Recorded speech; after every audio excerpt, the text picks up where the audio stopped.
Hello, this isn't your normal eBay vlog that we usually put up. This is a vlog about what is wrong with my stomach. So this past Tuesday I went and had a GI done, and I have a normal, I'm reading off my paper here, I have a normal esophagus and I have a normal examined duodenum. She did find chronic bile gastritis and she did biopsy it. She also said that she believes I have gastroparesis. Today, this Friday, 5 weeks ago, I started these really weird, sudden, violent vomiting episodes. And if you have a weak stomach, do not watch any more of this vlog. Because it has a lot of TMI in it. So, I'm kind of reaching out to others that has the chronic bile gastritis and the gastroparesis. I've been doing a lot of research online about the conditions. My husband and I, we have changed what we eat, how much we eat, when we eat, and this hasn't changed. The symptoms that I have are, the first initial symptom is burping, and the noise you hear is my dog walking back and forth. She's eating out of her bowl. And I have the burping, and then my abdomen starts to bloat, and then I just get really uncomfortable. It is a very uncomfortable feeling. And usually about 5 minutes to an hour within that time frame, I will vomit. And then I'm fine. I feel fine. But about another hour to two after that, I'll start vomiting again. But the second time that I vomit is sudden, it's projectile, and it's what I call violent, because, and I'm not forcing myself to vomit, it just happens. I don't know how to explain it. And that's the reason why I'm reaching out to others. It's really weird how this is happening, and I don't know how to explain it. But, gosh, I don't know how to put it, but it's the third time that I vomited, I took notice to what I was vomiting. And what I had vomited was food that I had ate 14 hours before that. That food should not have been anywhere in my stomach. So I can feel the food backing up into my system for me to vomit. I can feel it, and I'll tell my husband exactly where it's at. I'm like, I've got to vomit, here it comes. And I'll just sit there with my finger and trace it and feel it and show him where it's at. And then I have to run to the bathroom. And my bowels are fine. There's no blood in my vomiting. We don't eat a lot of greasy or fried food. We don't eat out a lot. We eat out maybe once a week. We've had to change, or I've had to change what I feed us because of my husband's diabetes. So I don't know how to connect this to food or to medication, because I was taking medication for my lower back. I quit taking all of it. The vomiting did not change. It has not got worse. It has not got better. But when I do have the vomiting episodes, I get weak. And it seems like every time I have an episode, I get weaker every time. And it takes at least a day for me to bounce back from it, because like the hours following the vomiting, I'm wiped out. I am just literally wore out. I feel like I have, if you've ever been anemic, you'll know what I'm talking about. You just get really weak. You have no energy. You don't want to eat. you do not want to be around other people. It's kind of like these episodes, what I'm calling it, the third being jumps in under my skin, and I just become somebody else, and I get plain evil. And I will admit that right off the bat. My husband does not mess with me. He does not talk to me. He doesn't do anything because he knows I'm really, really sick. Because this is unlike any other vomiting that I've had. I've had food poisoning before, and that was nothing compared to this. This is just a violent vomiting, and I can't stop it no matter what I do. But it's like something jumps in my skin and takes over. And that's the reason why I call it the third being, or sometimes the spawn of Satan. That's what I call it. So, and something that I had thought of earlier, and I told my husband last year, we would eat, and about an hour later, I tell my husband, I'm like, my God, I'm hungry again. Can you believe that? My stomach is literally growling, and I'm sitting here, and I can hear my stomach growling. And I told him, I was like, listen, can you hear my stomach growling? I said, I'm hungry again. So then I'd start getting sick on my stomach, and I'm like, I better get something to eat, or I'm going to get sick.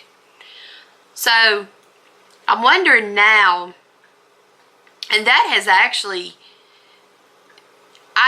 now that I sit and actually brainstorm about it, I do have a few, well, more than 3 lower back problems.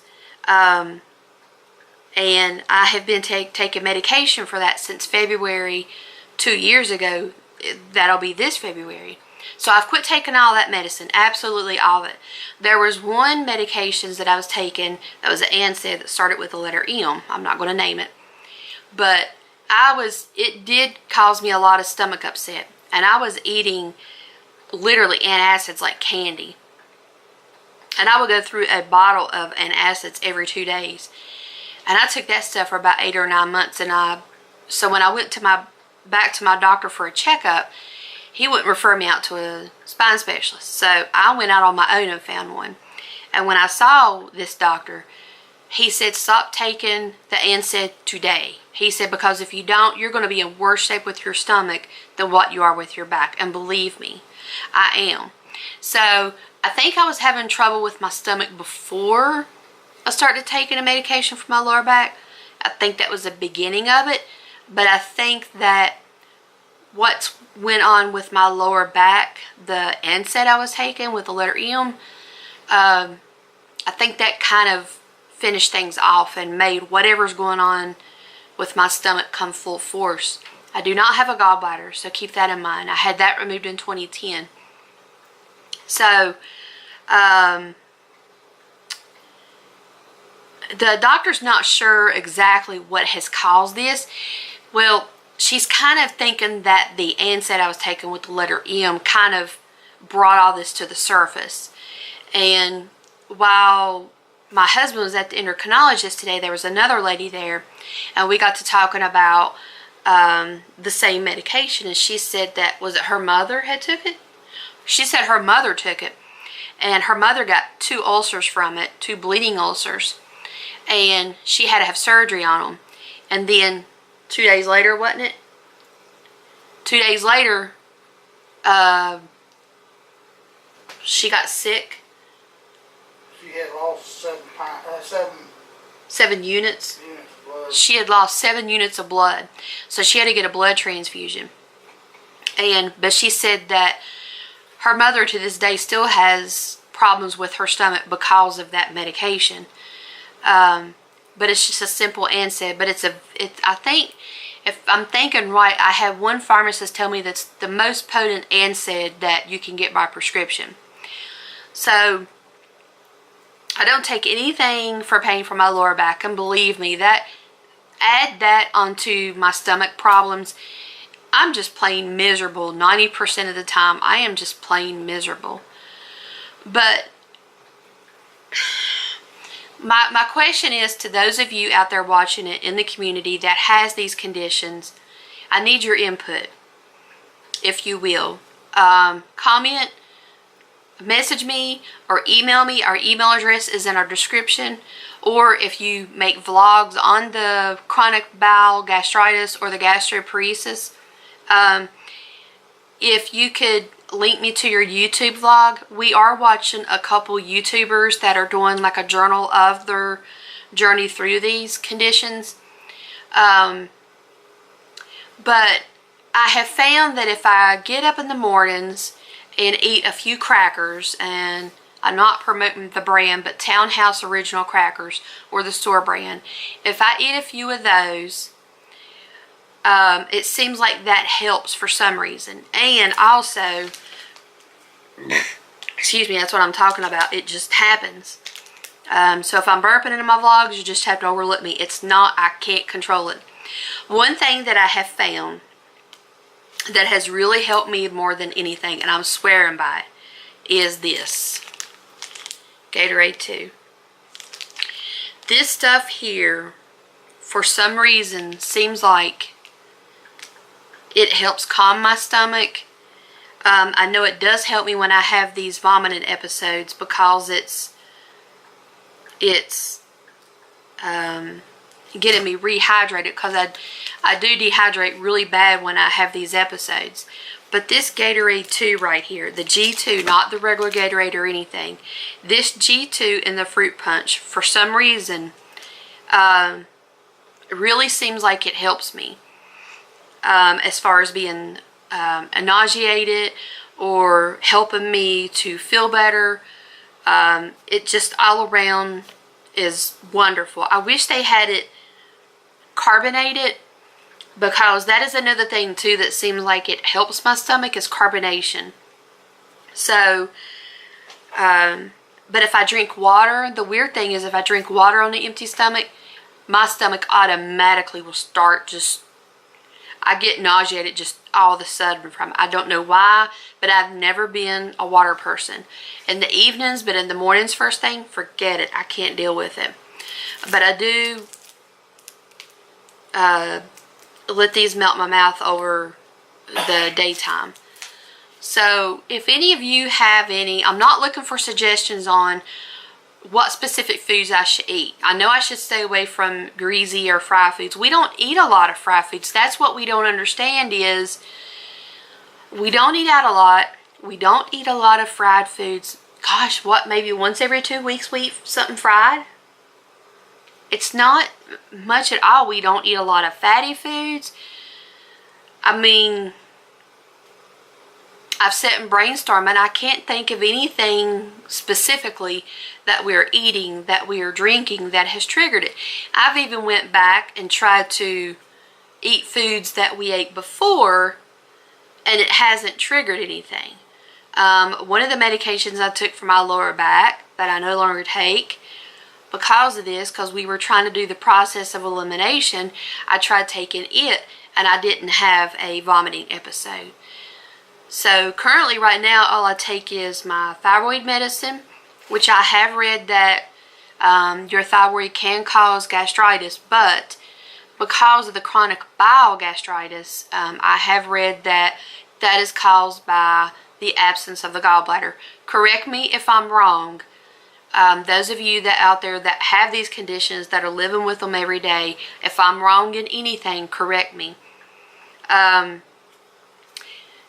It seems like if I do eat a lot of, like a large serving of food, or eat too fast, like today, I tried triggering my system by eating a steak-um.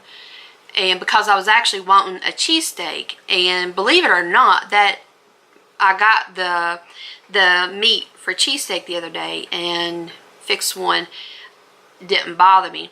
Today, when I ate the steak-um, I ate fast, and I started having the burping and the kind of a little bit of a nauseated feeling. So I'm thinking I probably ate it too fast is what happened, and I just ate it plain, just meat and cheese and bread, and that's it. So it doesn't seem like there's anything in particular that's triggering any of this. I don't understand it. I've tried reading, and everything that I'm reading is conflicting. So I'd rather hear it from you first before reading anything online. I've ate stuff to try to trigger it, and it's not done anything. So currently what I take is my thyroid medicine, Carafate, Nexium, Pepcid, and Phenergan. That seems like it's the perfect combination of 4 medications for my stomach. And sometimes I'll take the Tums smoothies. These. Actually, might need to get a bottle of them to keep on hand, just as a backup or something. But so far that seems like it's the right combination of medication for me to take. Because today I've been 13 days, I haven't vomited in 13 days. And that, for me, that's a huge milestone. When you're used to vomiting violently every day or every other day, when you make it 2 days or 3 days or 4 days and not vomit, you feel like you've reached a milestone. So, and I've actually got one of these in my mouth right now. So, if you have any input or insight or anything, let me know. I go Monday for a stomach emptying test, and I have to eat the radioactive eggs, and they're going to take x-rays of my stomach as my system digests the eggs. Another thing too that I like to point out is I've noticed that when I vomit, and if you have a weak stomach, do not listen to any more of this vlog. I've noticed that when I do vomit, I've been looking at what I vomit and what it looks like, and I'm vomiting stuff anywhere from 14 that I ate 14 to 20 hours prior to that. So I'm thinking that stuff should not still be in my stomach. It should be long gone by then. But the food is also better ground up per se, and I've read online that your stomach like chews down food particles to make them smaller. That's what I've been reading online, and I'm not reading just one certain source. I'm reading, just Googling it and just reading everything that comes up, because I want to better understand this. Because I'm tired of vomiting. I'm tired of going through Walmart and being scared to death that I'm going to vomit. Is it bad when you walk through Walmart and you got to carry one of these with you? And I got to have the Listerine because I do not like the vomit taste in my mouth. Is it bad when you walk through Walmart and you got to have these in your purse? But I'm so scared I'm going to get in a store and start vomiting. It's bad. It's like something jumps in my skin and takes over my body. I don't know how to explain it. But it's a different type of sickness. I've had food poisoning before and vomited, but this is totally different. This is totally different than any other sickness I've ever had with pertaining to vomiting. So I'm going to end this here so it doesn't become longer. Monday I have to eat the radioactive eggs, and then I go back on the 13th or 15th. I believe it's the 13th. And she's going to get all of my tests together, my blood work from my emergency room visits, from the 2 labs that I have done. I still have to see my endocrinologist about the tumor on my adrenal gland. I see him the 27th about that to see if it's good, if it's bad, if it's functioning, if it's just there, if it's misbehaving or what. I see him then for that. So hopefully we get all this stuff situated and get an official diagnosis before the end of the year.